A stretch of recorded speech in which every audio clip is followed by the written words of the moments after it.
प्रियजनांनो, कसे आहात? तुम्ही ठीक आहात ना?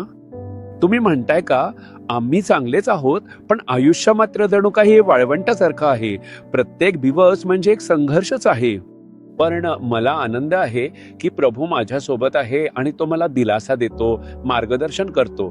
तरीही हे खूप कठीण आहे. तुम्ही अशा परिस्थितीत आहात का? भिऊ नका. प्रभूने इस्रायल लोकांना इजिप्तच्या गुलामगिरीतून सोडवले आणि त्यांना बाहेर काढत होता. ते वाळवंटातून चालत होते. जिथपर्यंत नजर जाईल तिथपर्यंत कुठलाही झाड किंवा वनस्पती नव्हती. त्यांना तहान लागली आणि त्यांनी वाळवंटात 3 दिवस पाणी न पिता काढले. पुरुष, महिला, मुले आणि वृद्ध असे सगळे तिथे होते. त्यामुळे ते खूपच कठीण होते. शेवटी त्यांना एक झरा दिसला. त्यांना पाणी दिसले. ते तिकडे धावले आणि पाणी प्यायला सुरुवात केली. पण त्या पाण्याचा स्वाद कडू होता. त्याने त्यांची तहान भागली नाही. ते पिण्यायोग्य नव्हते. त्यांनी विचार केला, आपण 3 दिवस वाळवंटात पाणी न पिता चाललो आहोत. आता पाणी दिसतंय पण ते कडू आहे.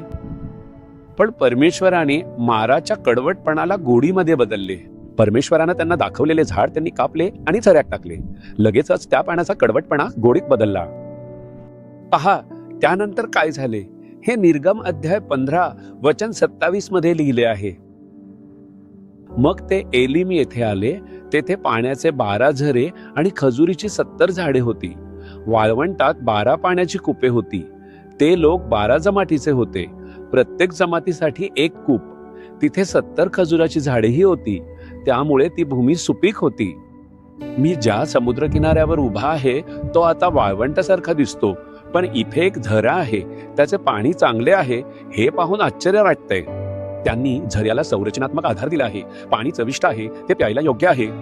पहा या समुद्र किनाऱ्यावर सुद्धा प्रभूंनी एक झरा ठेवला आहे.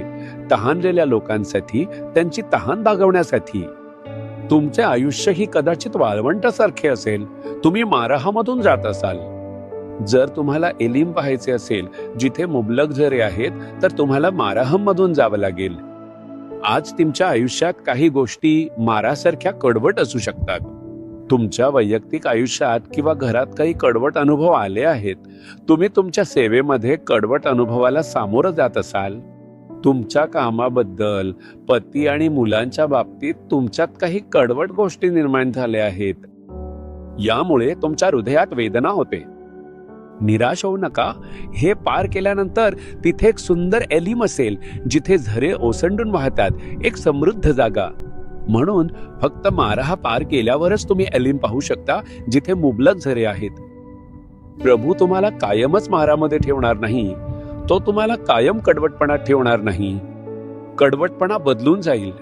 प्रभू तो कडवटपणा बदलून तुम्हाला आनंदित करेल आणि तुम्हाला झऱ्यांच्या जवळ तळ ठोकायला लावेल. माराहाच्या कडवटपणानंतर एलिमचा आशीर्वाद येतात. पुढे येणारे म्हणजे एलिमचे आशीर्वाद आहेत. म्हणून या परिस्थितीत चिंतित होऊ नका. तुम्ही विचारता आहात का कडवटपणा आहे तो बदलण्यासाठी काय करावे? प्रभूने मोशेला एक झाड दाखवलं. आपल्यासाठी ते म्हणजे क्रूस आहे. येशूने आपल्यासाठी क्रूसावर कडवटपणा अनुभवला. त्याने सर्व कडवट अनुभव क्रूसावर स्वीकारले. त्याने क्रूसावर सर्व वेदना, अपमान, क्लेश आणि दुःख सहन केले. बायबल सांगते की त्याने पित्त मिसळलेले आंबट द्राक्षारस चाखले. त्याने क्रूसावर कडवटपणा सहन केला. क्रूसाकडे पहा. क्रूसावर लटकलेल्या येशूकडे पहा. तुमचा सर्व कडवटपणा बदलून जाईल. त्याच्याकडे पहा आणि म्हणा, प्रभू तू माझ्या आयुष्यातील सर्व कडवटपणा क्रूसावर सहन केला आहेस. तू माझा कडवटपणा गोडपणात बदलू शकतोस. तू मला एलिमच्या समृद्धीकडे नेऊ शकतोस. मी यावर विश्वास ठेवतो असं म्हणा. एक चमत्कार घडेल. म्हणा, येशू तू क्रूसावर लटकला होतास आणि माझ्या सर्व वेदना व कडवटपणा सहन केलास. मी क्रूसावर लटकलेला येशूकडे पाहतो. माझ्या हृदयातील, कामातील, सेवेत, कुटुंबात आणि आयुष्यातील कडवट परिस्थिती बदलू देईल. तू क्रूसावर कडवटपणा चाखलास ते यासाठी नव्हते का? ते गोडपणात बदल. तू मला एलिमकडे नेणार आहेस आणि मी समृद्धीचे दिवस पाहणार आहे. येशूच्या नावाने आमेन. आमेन.